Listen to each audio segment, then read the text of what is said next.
Hey, what's up everyone? Game Dad here, and I am super excited because I finally have something I have been wanting for a while. I was not able to get it during any of the pre-orders or anything like that, but I was able to pick up a brand new one now. So I'm very excited that I now have an Analogue Pocket. And with that, I even have the Game Gear adapter as well. So we are going to unbox and check out the Analogue Pocket in white. And I just so happen to have a very special game to be able to test out on this new Analogue Pocket. It is a one-of-a-kind game from the one and only John Riggs. Y'all have probably heard of his game Yeah Yeah Beavis 2 by now, and it's been on Dreamcast, it's on Steam, it's on the Switch, it's on the Indie Heroes 2 cart for the Evercade. Who knows, it could be on other things in the future, but I have a one-of-a-kind game cart that this is on right now, and this is Yeah Yeah Beavis 2 for the Game Boy Advance. So we are going to go ahead and check out Yeah Yeah Beavis 2 on Game Boy Advance on the Analogue Pocket. Alright, and here we have the Pocket, and as you can see, this is the Analogue Pocket console in white with USB-C cable. Let's go ahead and, I've already taken the cellophane off, but let's go ahead and open the box, maybe. Open! Okay, there we go. And there it is. Ooh, they even had like special foam in there to keep it in place. Ooh, this is the Analogue Pocket in white. Oh my gosh, and I see that it has a peel there. Okay, let's take this out. First impressions, I've never actually held one of these before. Oh, the weight on this thing is nice. And, oh, I was going to say, it feels really smooth. It actually has protective stuff on there, too. Okay, let's see. Oh, that D-pad is nice. So are these buttons. Wow. And they actually went with the concave and convex buttons. Very nice. Let's see here. Shoulder buttons. They feel pretty much like the SP. A little clickier, but I never really cared for those triggers anyways. Or shoulder buttons are not triggers. But, yeah, so there, we have that. Let's set that aside for just a moment. Let's see what else is in here. There's some sort of little card. This is a very dark black box. Like, it is hard to see anything in this. Wow. Okay, what is this? There's something in here. What is this? Oh, that is hard to get to. Hey, we have an FPGA sticker and an analog sticker. That's cool. And then what's this? Analogue Pocket Quick Start. Oh, there we go. So press and hold the power button. That's the color-coded button on the side for 2 seconds for on or off. A quick single press puts it to sleep and wakes it up. Then you got volume. You have the analog button for menu. And do not insert or remove cartridges while game is running. Clean your cartridges thoroughly before use. That's just good advice for any cartridge-based game. You should always, always, always, always clean the pins. That way it does not gunk up your system. So let's go ahead and throw these back in. I never actually use the decals or stickers or anything that any of these places send. And right here we have the cable, USB-C cable, and what are these called? Desiccant packs? What is that? 6-foot cable? Looks like a 6-foot cable. Nope, this is a 5-foot cable, but that's fine. It's better than stupid little 3-foot or 6-inch cables. It does have a nice, like, rubberized kind of feel to it, so that's cool. And yeah, USB-C, I'm assuming it is power delivery and data. It's not just one of those cheap knockoff generic cables that can only deliver a little bit of power and nothing else. Let's go ahead and put that back in there. And before we start this up, I want to go ahead and check out the accessory box. This is the pocket adapter for the Game Gear. Now, I have pre-ordered the other pocket adapters for everything else, which I believe is going to do, I think it was Atari Lynx games, and then there was something else. I don't think it was Wonder Swan. I don't remember all of them off the top of my head, but it's going to do a lot more handheld games, so I went ahead and ordered that pack, and I believe that ships sometime later this year. But very cool. I really like the clear shell that it has on there.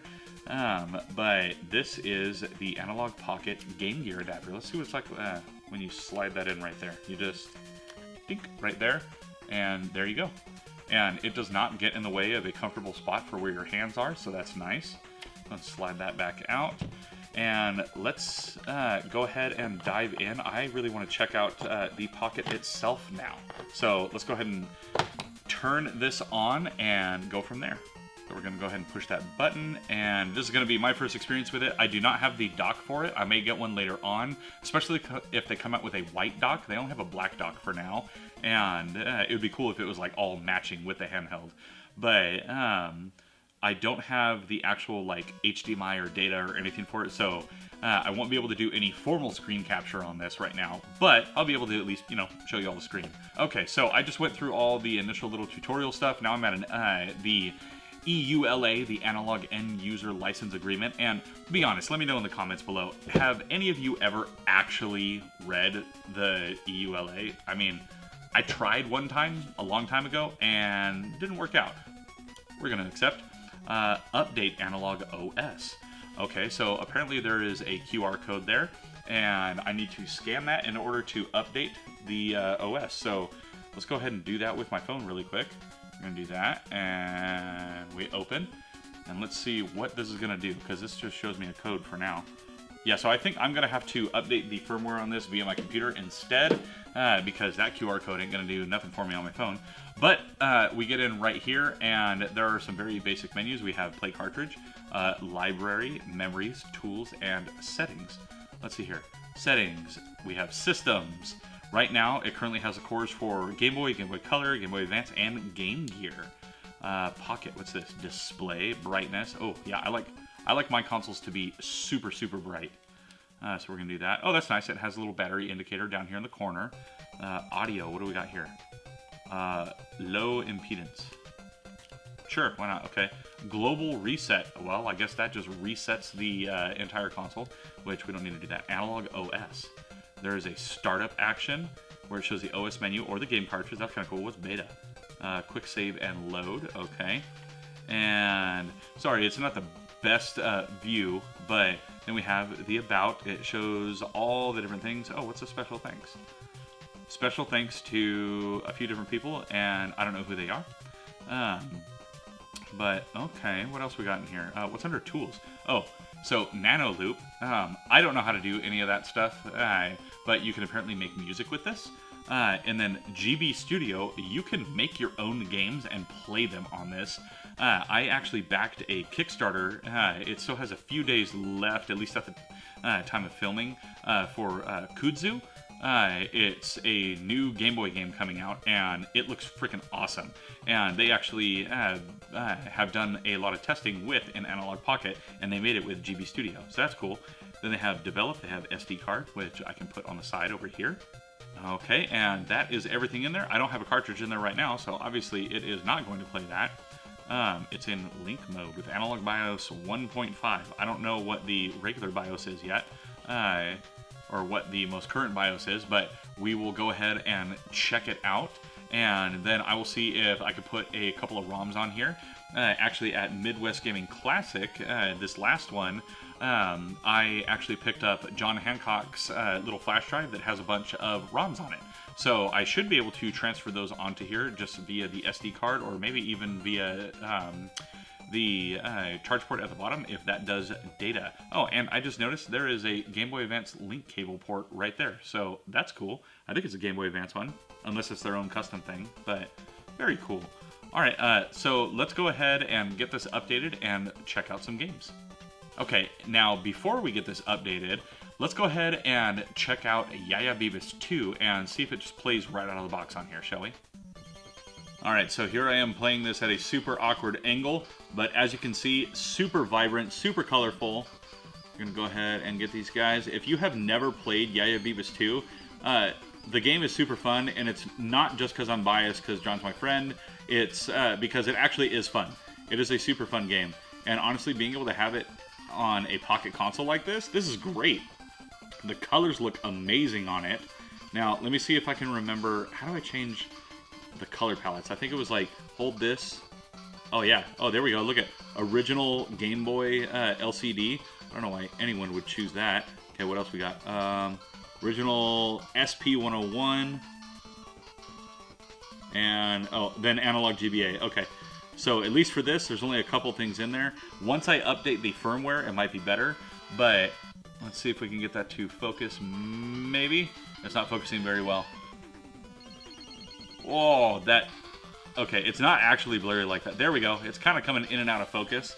But this is a super fun arcade game from John Riggs and MegaCat, and I forget who the other developers were. I'm going to go ahead and turn this down because I feel like I'm yelling. There we go. But the game is super fun. It's a arcade, like, platformer, kill all the baddies kind of game. And you go until all of the baddies have been taken care of in that level. And I believe it's 100 levels, something like that. But he's been doing a lot of work to get this released all over the place. So this is awesome.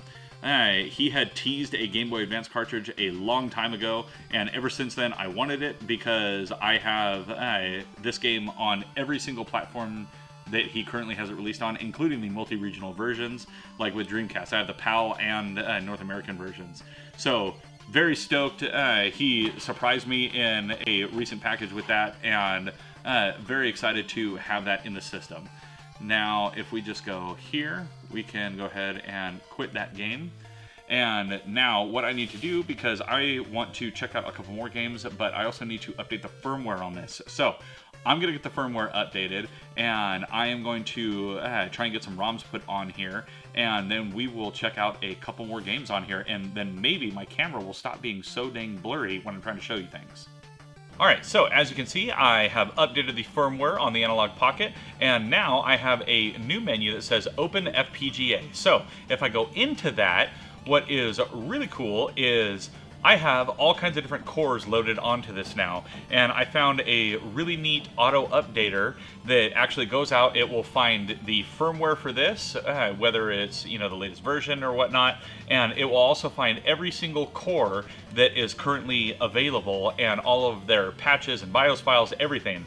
So I went ahead and I ran that. I got the SD card in here. I put a few ROMs on here. But what's cool is it has arcade emulators in here. So it's got all kinds of different arcade stuff. I can go ahead and run this Contra arcade, and this is going to run the actual Contra arcade machine game right there. You can see it does the boot up just like the arcade would. And once we get into there, boom, Contra. Let's go ahead and I hit the, let's see, I hit the wrong button there. Let's go start. We'll give it some coins. And here we go. I already died.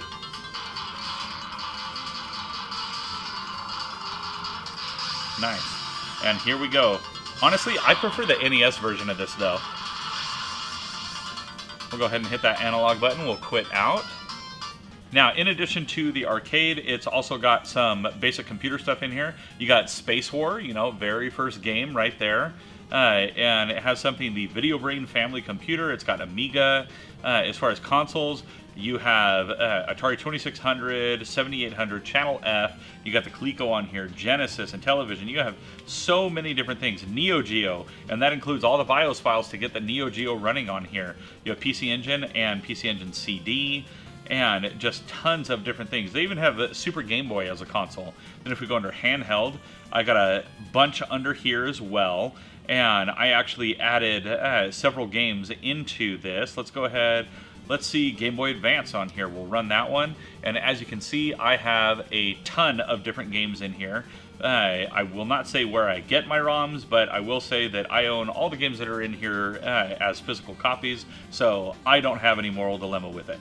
Let's go ahead and let's open up one of these games. Let's see here. How about Metal Slug? And it just takes a moment to load up. You can see a little progress bar on the bottom right there.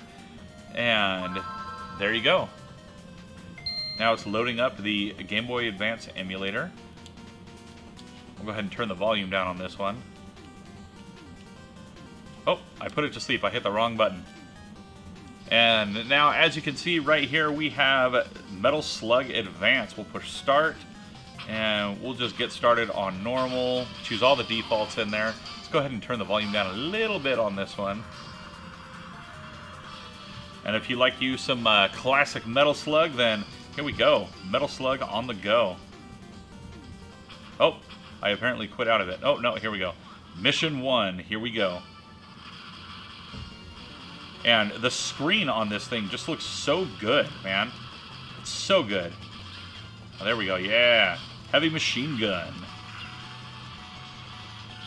It's very awkward to play at this angle, but there's an example of another game running on there. But yeah, awesome to have all the different cores on here so I can play all kinds of different games, including the arcade games, which is really nice. And then, of course, physical games, and as more adapters come out, that will just open it up to be able to play even more physical stuff on here. So there you have it, everyone. That is a quick unboxing and look at the Analogue Pocket. Now, like I said earlier, I know that this has been out for a while now, but now I finally have one, and I gotta say, this thing is awesome. The screen on this thing is just absolutely amazing. I love the screen on this. It is so crystal clear. I can't wait to dive in and check out the Game Boy Studio and mess around with that.